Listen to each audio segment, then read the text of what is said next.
So, coproductions, as Maya just explained to us, is a word that includes different legal realities.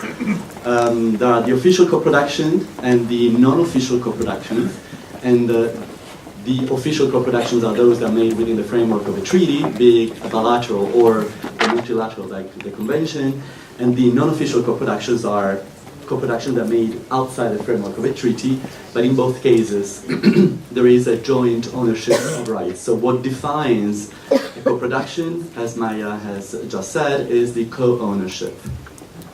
It is true, though, that the numbers that the Observatory that Gilles gave us earlier does not distinguish between the official and non-official coproductions. And if we could give general trends, so take it with the tweezers, it is true that more commercial coproductions are non-official because they do not need necessarily public support, at least in some countries, and therefore are done without the treaty. And those that are instead official coproductions are those that do need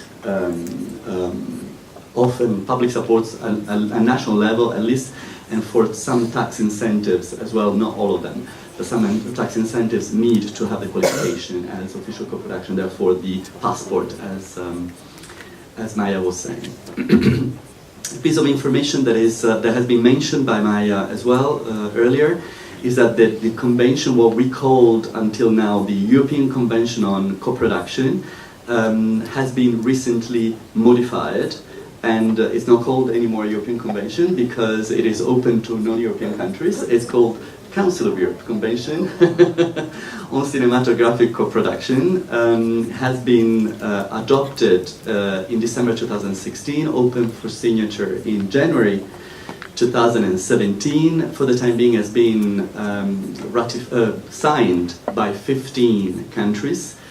The old one was signed and ratified by 43, so it will take a little bit of time, and has been ratified for the time being by 5 countries. Those are Slovakia, Sweden, Norway, I don't remember anymore, Malta, and the Netherlands. Here we go. Thank you, Susan, on the audience. She is suggesting the Susan Newman has been working on the convention for years. So for the time being, there are 2 regimes that are coexisting. The old regime, the old convention, that is applying to producers established in those countries that have not yet ratified the convention, and the new regime for those producers that are established in those countries that have signed and ratified the convention. Now, tango or tangle, it is true that there is a lot of red tape in official co-productions. The reality is very diverse. I'll start with Poland, to then go to Sweden before Sweden escapes for another press conference. Would you want me to start with you, or we'll start with Helena? No, I want to get inspired by you. Let's go to Poland first, because these are 2 very difficult and different realities.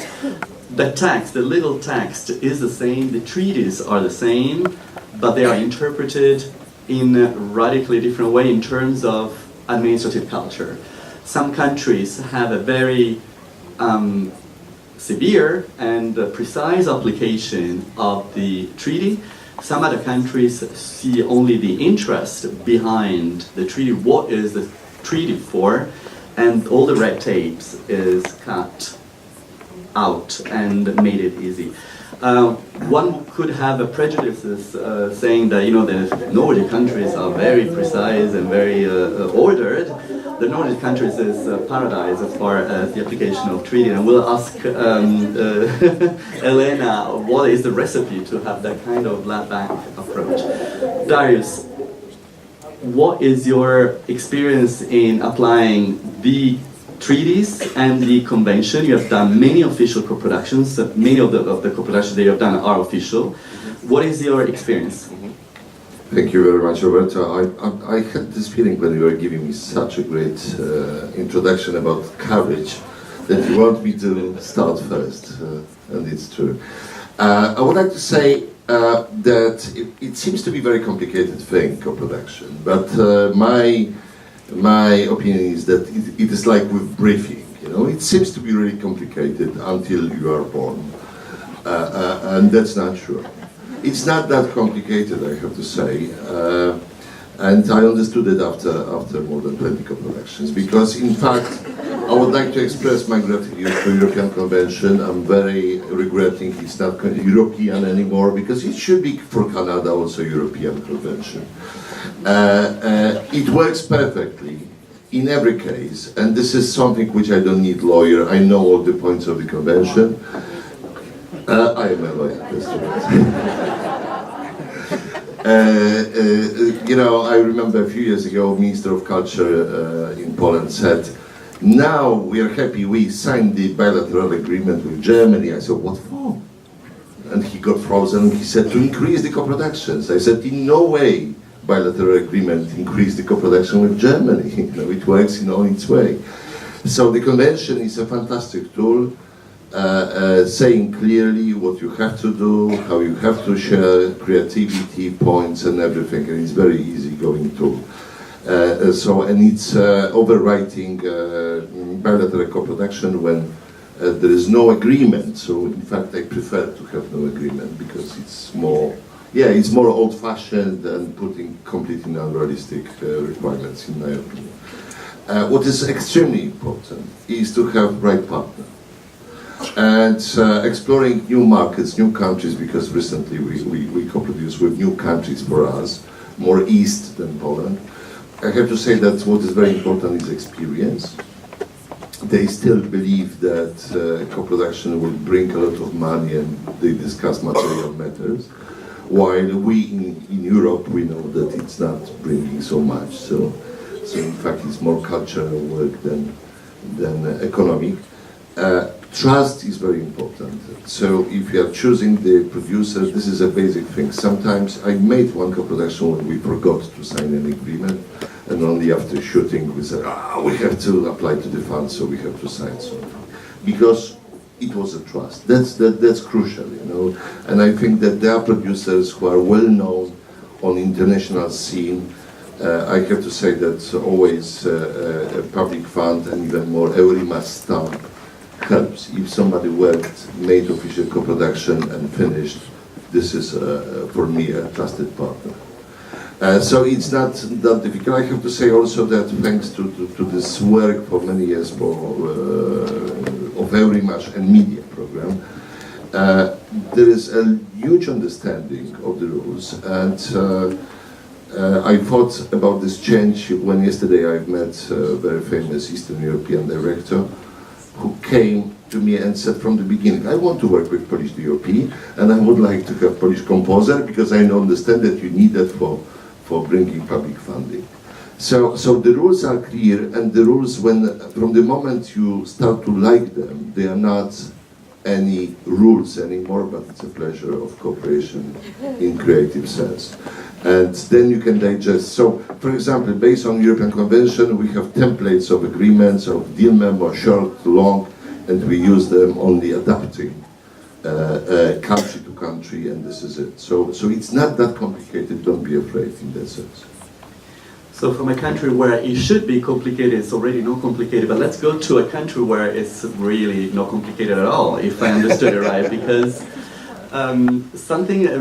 correct me if I'm wrong, Elena, the way the Nordic countries apply these treaties is completely natural, meaning that you guys are used to work together since so many years, that the added value of having treaties is basically non-existing because you were already doing it. And sometimes I have the feeling that the certification proving the existence of the co-production that we require in EURIMAGES is made for us because your national funds do not require it. And if you move a few kilometers away from Sweden, you go to France, everything is so highly regulated, also because it has implications for public funding. The co-production status certificate, what is considered to be the agrément in France, opens the door to the automatic support scheme. So the consequences for the recognition of the co-production can be radically different from country to country, which explains why the administrative burden behind and the level of precision in applying the rules can be quite different.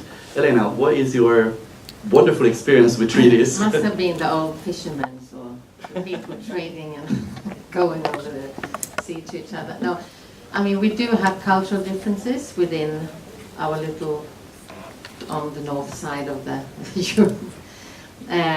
We joke with each other that the negotiations with the Danes are much more complicated with the Swedes, and the Norwegians say it the other way around, and so that's how we go about it, way back and forth. But we have this amazing, beautiful, I have to say, based on just creativity and an auteur tradition originally. So the sort of creation of the Film Institute, and especially Sweden, was a front runner in building, also when Ingmar Bergman was, you know, starting and getting out there in the world. It was, you go to a person, you talk to that person who's assigned to talk to you about the project, and then you have discussions, creative discussions, and then you go and fill in a very simple application, and you keep on talking. And I think we talk a lot about that. We have this kind of weird handshake tradition, and I think that is sort of originated the way that it's about conversation, it's about art, it's about, you know, all these kind of things. Of course, everyone needs to get more professional. So over the years, all the film institutes in Scandinavia and the regional funds have sort of synchronized what they need as securities, because it's public money. You need to be sure that it's, you know, spent correctly, and that you give it to the people you trust and that you support. But it's still based on a value of assessing a project creatively, combined with, you know, who's doing it. So I think it's a cultural way, and luckily I would say it's still very straightforward. I remember when I had done a Spanish-UK co-production in Swedish and in English language film with the film Cargo that Juan Gordon and Andrea Calder would produce, and I co-produced. It was like we couldn't understand, because it was the Spanish regulation systems and the British Anglo-Saxon inter-party agreements and certificates, and I remember I was sitting with the person assessing the Swedish Film Institute, and we'd never seen, and it was a pile of agreements like this, and we actually didn't know how to say, so is it okay? Do you sign the official European Convention co-production paper? And you know, they have to go to the boss to ask, do we have to check all these papers, or can we just say it's European Convention? Because there were no ways of assessing, because we didn't have that system. So I think, you know, it's getting, you know, we have to have certain things in the regulations to make it work, because we have, you know, we choose governments, and governments give us money to spend, and it's important to do that correctly and be professional, you know, film funders. But you don't need to complicate it unnecessarily. What you're saying is that basically the legal text is the same, but the culture behind is so different that the experience can be radically different. Now, you reached a level of trust, I suppose, that I don't know how to define it any differently, that the legal text is somehow superfluous and is there only just in case there is a dispute, and it's better to have a rule that allows you to set boundaries and so on. But reality is a lot more complex than that, and we wish that that approach would be not only in the Nordic countries but also in the rest of the world. Peter, Germany is a big territory, big country, and very complex in terms of constitutional structure. There is a federal fund that is managing the federal money. There is the ministry that deals with the recognition of the co-productions, meaning that is applying the treaties that the country has signed in consultation with the fund, and then you have the lender with their own funds that do not necessarily, if I understood it correctly, need to respect the treaties. Now, this makes the application of the same legal text a completely different story in a country like Germany as compared to Sweden. What is your point of view in this? Is it still too complicated? Can we make it any easier? Do we still need, after so many years, a treaty that defines no more than 10, no more than 20, a bit of this, a bit of that, artistic and technical cooperation in order to qualify as European or as national films and therefore have access to public funding? What is your opinion? You would ask me something like this. No, first of all, I was very curious to hear how you handle it. Indeed, I'm from Germany, and in Germany that's very clear. There are rules, yes. And, there is administration, and we take it from the right side, yes. No, we are quite liberal. It's not so complicated, and the only thing which is really complicated was this PowerPoint presentation, because I got aware of the complication, which is there, but I forgot about it. Yeah. Because in reality, it's not so, it just happens. Yeah. And when you look at this PowerPoint presentation, you shake your head and you think, my God, is this complicated? It's not. So don't be afraid of making co-productions. And well, in Germany we concentrate. It's the first time that we concentrate anything because we are federal. This application to one authority. And the one authority, which is very, very big, it's not the German Federal Film Board, has only one guy who is taking care of it. Everybody knows him. And so it's a very, very personal business. He takes care of it. And just to avoid the impression that it's too complicated to work with Germany, it's not. Furthermore, we try, there are figures. You have to have certain national effects in technical involvement, creative involvement, cultural involvement. That's very easy because every European is German and every German is European.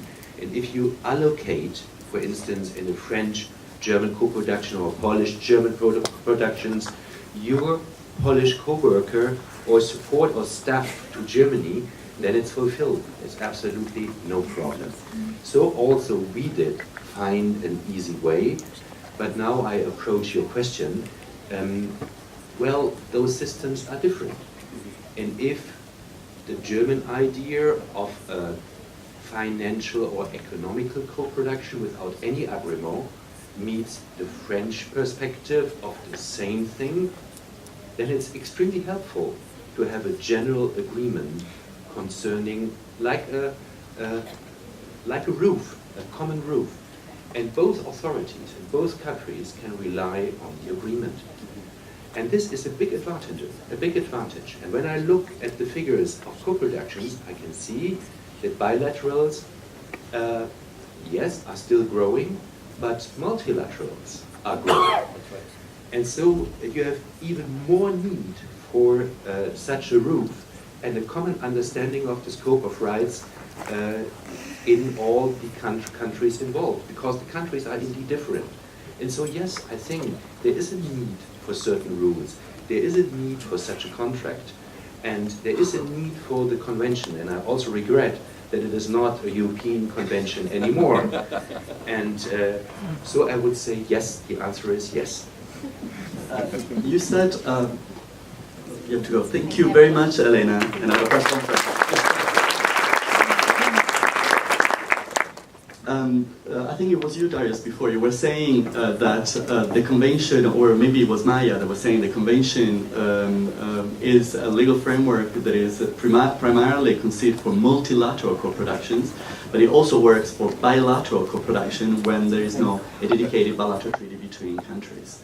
Now, this is a key point because in an ideal world where simplification is the imperative and rules are there only to serve, to help producers to facilitate making films, I would have thought that given the fact that the European Convention, the new Council of Europe Convention, gives a framework for bilateral co-production as well, why would you need to create new bilateral treaties? And what you said, Darius, was why do we... Now, sometimes I have the feeling that, but it changes from country to country, I suppose, and politics does play a role that has maybe very little to do with filmmaking. Sometimes bilateral treaties are made for reasons that are beside the real need of co-production. Friendship between countries, two territories decide to have a common approach in such a number of economic sector, and sometimes culture is considered to be the cherry on the cake of that kind of deals, and a bilateral treaty is therefore signed. And this is, sometimes it is useful actually. It has proved to create co-production that before were not even imaginable, and it maybe helped serve the purpose of facilitating good films, maybe not. On the other hand, however, we're talking about the point of view of producers, is simplification should be the rule. So again, if it was for filmmakers, the less rules, the better, as long as those minimum that are there are sufficient to give a secure legal framework and make sure that the money, public funding, is spent properly for the reasons why it was allocated. Without going too much into details, of course, Peter, did you experience the necessity? I mean, it's not the FFA that negotiates the treaty, if I understood it right, it's the BKM, the ministry that does that. Did you experience this, meaning the need to sign a treaty that goes beyond the will that was somehow expressed by the trade unions of filmmakers or the association of producers and so on? And how did you react on this? Was it useful at the end? Was it only administrative?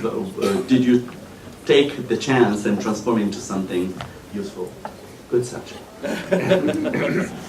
No, and there I disagree. I'm a strong believer in bilateral contracts. Right. And I would even believe in multilateral contracts if it was possible.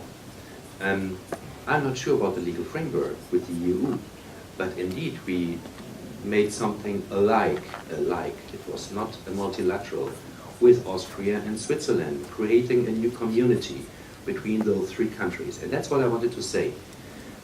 Those bilateral contracts are community building. And we were talking about communities. And well, it has to do with the political justification. Just imagine a country approaching me and saying, a neighboring country, hey, Peter Dinges, we don't have a bilateral agreement in place. But you have one with France, you have one with Austria, you have one with Switzerland, but we as a neighboring country, you don't have one with us. What's the reason? I think, okay, there is no special reason, but you have the European Convention.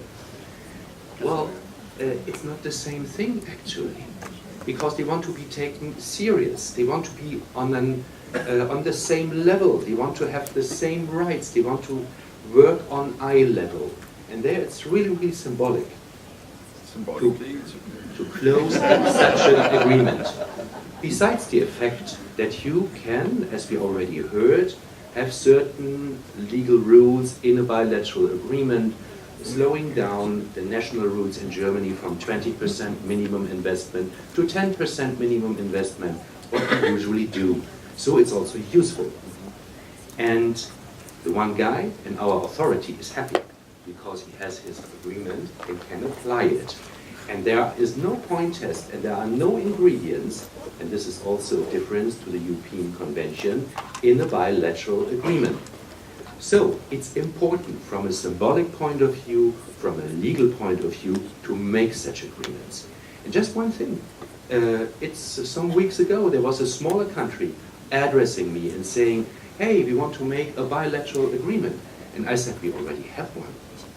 And they said, well, but it's very old. I said, okay, you want a kind of upgrade? And they said, yes. It's symbolic, Peter Dinges, you always tell me. So let's make an update. Let's renew it. And let's relaunch our relationship with new energy. And that's what we did. Did you simplify the rules in the EU treaty, or was it just a photocopy of the old one? No, we simplified the rules, we adapted it to the actual rules of the European Convention, and we put down... Did I say European? Sorry. And I put down the 30%, and these are all agreements, to 10%, and we were very successful. Good. Esther, you... I'm here. You don't have a press conference. Go here. Esther, when you essentially distribute internationally, but you also produce sometimes. What is your experience? Do you apply treaties? Do you need to apply treaties? Do you choose not to? Or what is your experience in the application of this treaty convention and so on? There's a reason I'm sitting here, because I could also just fall off the stage, because I really don't do it your way. None of it. And it's really different. I'm also a theatrical distributor in Switzerland, so there we work a lot with European films, and we're also very happy with the support that we get politically and financially. But mostly international documentaries.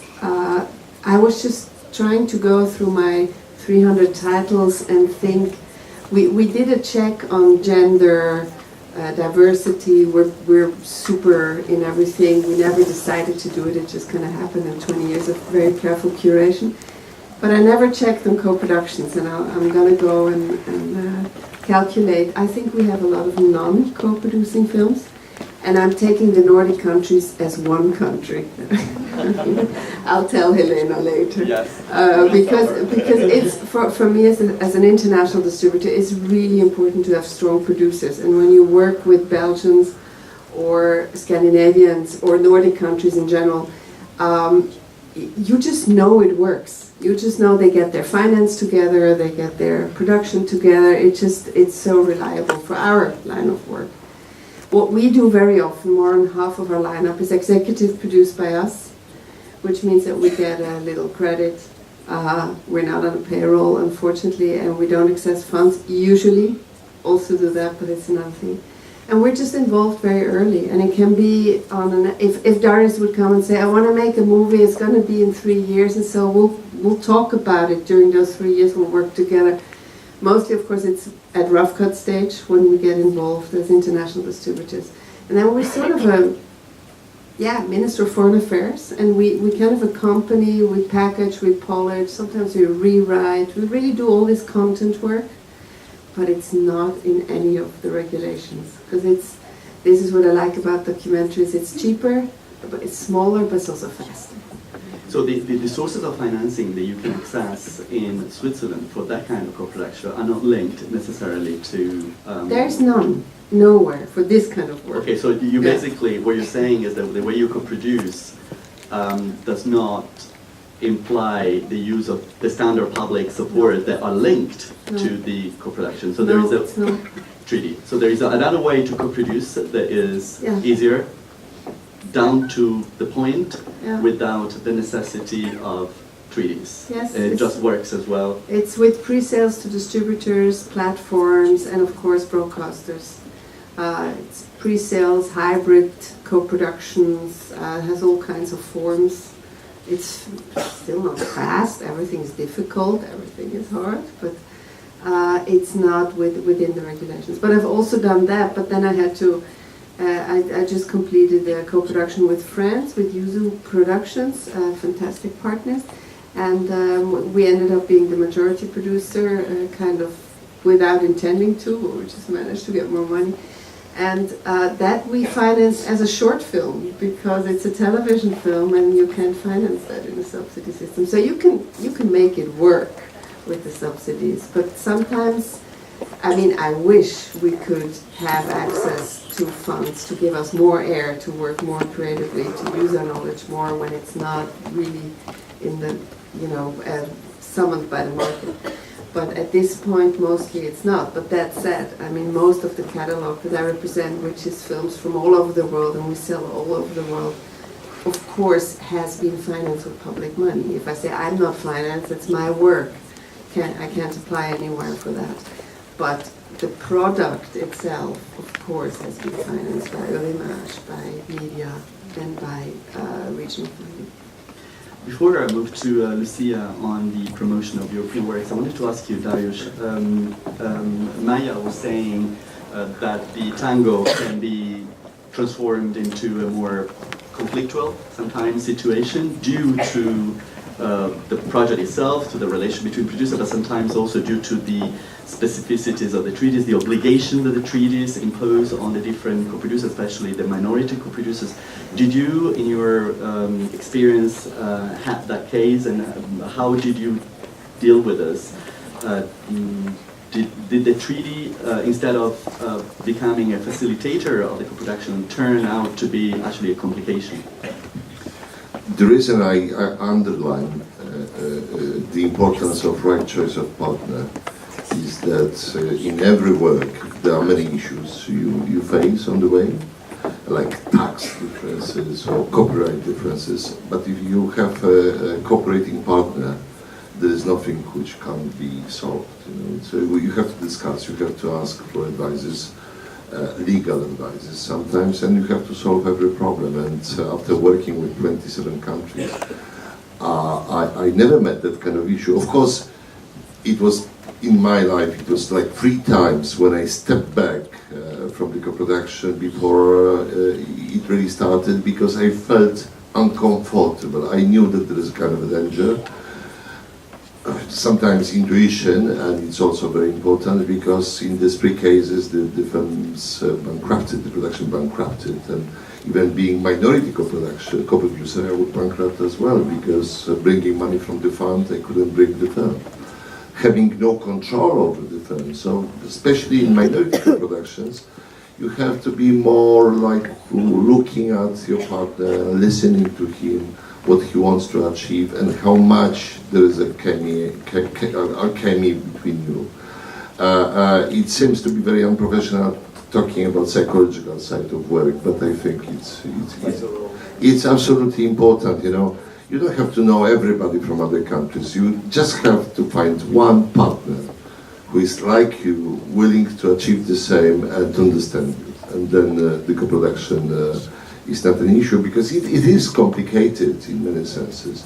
There is also, I can say that maybe I should write a book about different habits in different countries. For example, there is one country, I don't want to mention because I love them, but they promise you everything, creative input, every role, even director they can change, but finally they want your money to be sent on the account, So in that sense, also convention and treaties, and that's what I wanted to mention after listening to Peter and you, Roberto, are defending minority partners, because always I can take convention and say, listen, hey, you can't be like 90% or 95%. I have to get my share creatively, in rights, financially, etc., etc. So I love it. I would really be scared to make co-productions without those rules, which are defending all the partners.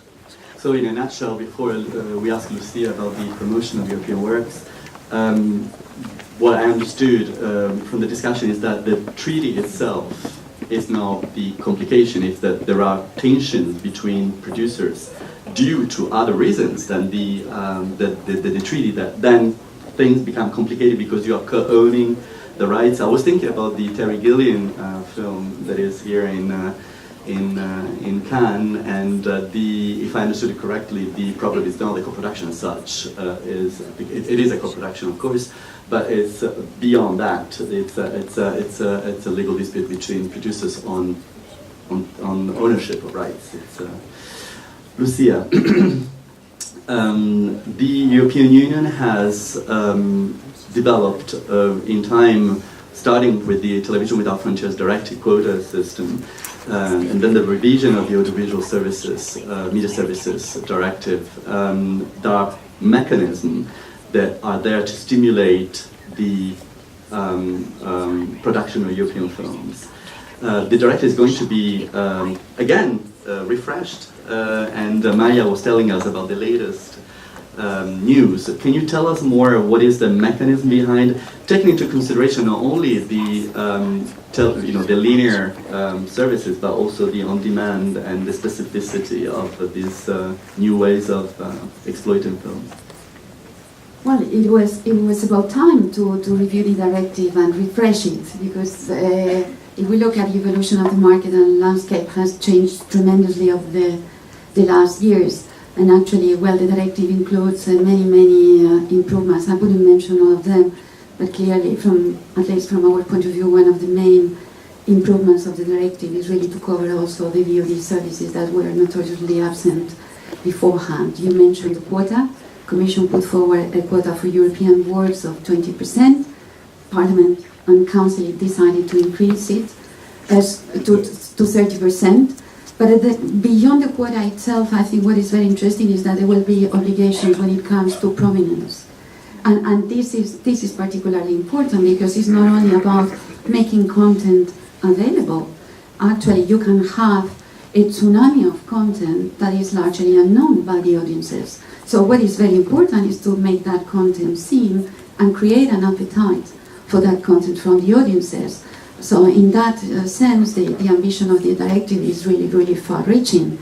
A preliminary political agreement is there. The agreement is hopefully going to be formalized in June, and then the ball will be when the process is wrapped up on the member states. Is it going to be binding or not? Well, as an indirect, of course, it's going to be binding. There will be transposition by the member states, but we think it's going to be a game changer. And it's then in this context of the directive, the definition of what is a European work actually matters a lot, and all the discussions we have had until now, European coproductions are of the essence in this new revamped landscape brought about by the directive. I would also like to mention something about the coproductions treaties. It's something that emerged in the discussions that we are having with member states, with participation of EURIMAGES and European Audiovisual Observatory, in a kind of strengthened member states cooperation. The name is horrible, we call it open method of coordination, that doesn't mean anything, but this is actually about really engaging member states in a dialogue that started on improving the circulation of non-national content at works. And in this context, co-production was, of course, mentioned. And many of the things we have been discussing now about co-productions being driven and bilateral treaties by institutional diplomatic reasons, if I may say so, but also combining this business dimension that we need to make it work. And clearly there was a certain willingness from member states to have a more deeper discussion about those topics, really going deeper and said, can we make all these treaties more conducive to real business co-productions? Can we really make them work? And of course, this is a prerogative of the member states, but from the Commission side, we will be very much willing to be a facilitator and an honest broker of these discussions, involving, of course, EURIMAGES and involving the European Audiovisual Observatory, and see whether we can make it work better. Finger crossed. That's a good way to look at the future. Thank you, Lucia, to share this with us. We have 10 minutes before, as Susanna said, we need to very precisely leave the room. And we can take questions. I think there are 2 microphones that are available here in the room. So if there are questions, I can see one hand that's been raised up there. Good morning. My name is Leticia Tonos. I'm a producer in the Dominican Republic, very far. But it's kind of reassuring to hear you talk because I've done 4 films and 3 of them are co-productions. And for me it's very important, and I relate it to all the reasons, I have all the reasons to do co-productions. Our territory is very small. Sometimes when you do films with a social commentary, it's difficult. So my question is, and it's to the panel in general, do European producers find doing co-productions like with such small country as the Dominican Republic attractive? Do you think of that at all? And if not, what can we do to make it seem more attractive? Thank you. Thank you. Who would like Esther? You're looking at me and I'm...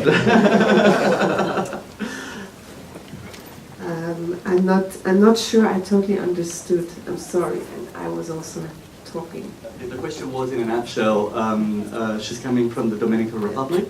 She's done 4 films, 3 of which were co-production. It's a small territory, and she was wondering how the fact that it's a small territory outside Europe could be of some interest for European producers to work with. Is that, did I translate it correctly? Yes. Fantastic. It's according to the rules. No, I don't know if I can really be helpful because I'm a representative of a fund and you're always passive and give money. And you need a producer. But when I look a little bit at what happens right now, I see a much bigger openness in European co-productions for, first of all, smaller countries, second, smaller countries outside Europe, and third, maybe for stories which do not have the usual Central European background. So I would say, and I don't know if you can confirm it, there are a couple of them. And I wouldn't only refer to Muscatine, there are actually some of them. Rajda, for instance, Saudi Arabia, Syria with Mon Tissu Préféré, there is En attendant les hirondelles with Algeria, there is even Cambodia with Diamond Island. It depends on the story. If when you have a universal story playing in your country, there is curiosity, there are partners, and times are really changing in this direction. So definitely positive and hopefully encouraging. And I would add that your best way in is through the language countries. That, I mean, you must be aware that when you come from the Dominican Republic, it's probably easiest through Spain to reach the European Union in some way. Well, through EURIMAGES, Teresa de Turagano was saying. No, so after years I have to say that producers can make film which they can make, nothing more. So if there is no funding in our countries for that kind of co-production, producer will never touch it. You know, I would love to cooperate with the Dominican Republic, but I will not find any single source of money. So I can advise you, but never work with you, unfortunately. Very briefly, before we move to the next question, I don't think there is one answer to your question, depending with which country you would like to co-produce, but I agree with Peter Dinges. There are a lot more co-production of that kind that are made recently in Europe and also beyond. And some of the titles that you mentioned are considered to be European co-production, have been supported by EURIMAGES, so it is possible to do it. Other questions? There is one question there, and another there. Oh. Hi, sorry, I'll just jump in. My name is Connell. I work at the New Zealand Film Commission. We're a New Zealand film funding agency. I had a question about the data that was shown at the beginning about co-productions. Did those figures include co-productions with non-EU countries, or were they mostly European co-productions between European countries? I think the observatory could answer. Is the answer yes? They do both. It includes both. I'm repeating what I was told because I don't know. Can we have the microphone here? There are two.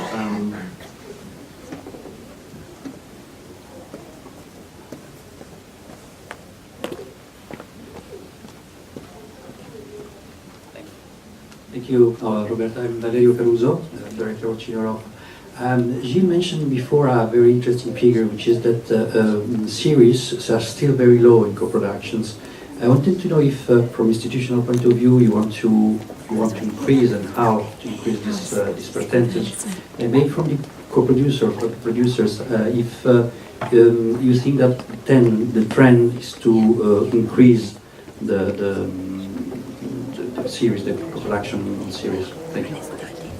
Well, to the best of my knowledge, the treaties, most of the treaties only apply to cinema co-productions, that they wouldn't help in any way. Maybe, I don't know if Lucia can help us with the support scheme. Yes, well, clearly, in the media program we have, as you probably know, a TV support scheme, and within this scheme there is a special line for big budget projects, drama shows of more than, we can give more than 1 million euros for productions worth of 10 million euros, so 10% of the support. And we are encouraging, in this case, clearly, co-productions. But there is clearly a trend that we see that is happening also in the TV content. I was in Cerimania last week in Lille, where an announcement was made between the main public broadcasters, CDF, TF1 and Rai Televisions, to start working together in high budget, high quality TV content. So perhaps this is promising and encouraging as well as a trend where, in order to face the competition for the big giants on television, the public broadcasters are joining up forces and perhaps coming up with new collaboration models and new business models, which we think is actually a very good thing. So it is happening, slowly but surely. There was another question, did I see it right? There was one question there. Hello, Mark Lavender is my name. I wonder if any of the panelists have any views on the influence of what's the shaking of the foundations of our industry in relation to video on demand platforms, specifically in relation to co-production. So it's a rather general fishing question. Dariusz, how do you... Somehow it refers to the previous question. Of course, my company develops for the last 7 years series because, first of all, we are fascinated by the quality and possibility, creative possibility. Second, and I have to be very frank and courageous, as Roberto demanded from me, I'm enjoying, in co-productions of series, I'm enjoying a freedom from monopolistic public funds dictating me what I should do or should not, because I can go around with my projects to broadcasters, and it's quite market-oriented but still culturally driven, I have to say, because European companies broadcasters want to have a European content to the surprise. And second, there is a freedom from producing films, and that might be very controversial said here. There is a freedom of producing films for festivals. Because in my opinion, co-productions are driven by expectation of festivals, and even it was said that this is a qualitative factor is festival success. I disagree with it, because I think it's degenerating somehow films which are becoming only festivals oriented, because every public fund wants to have success of the festival. So they support festival films, but those films are not successful at home, unfortunately. So it's complex issue, and when I'm making a production of series, nobody expects me that. All people are expecting me to be really popular, still keeping quality. So series is, at the moment I find it as a huge opportunity for all my experience of co-production. I'm co-producing at the moment first ever Eastern European co-production of series, shot in 4 countries, 4 languages, and financed only in Eastern European countries. I think we have to wrap up. I would like to thank, first of all, Susanne and the Observatory, and the colleagues Maya and Gilles, and all the panelists here for this wonderful discussion. Thank you.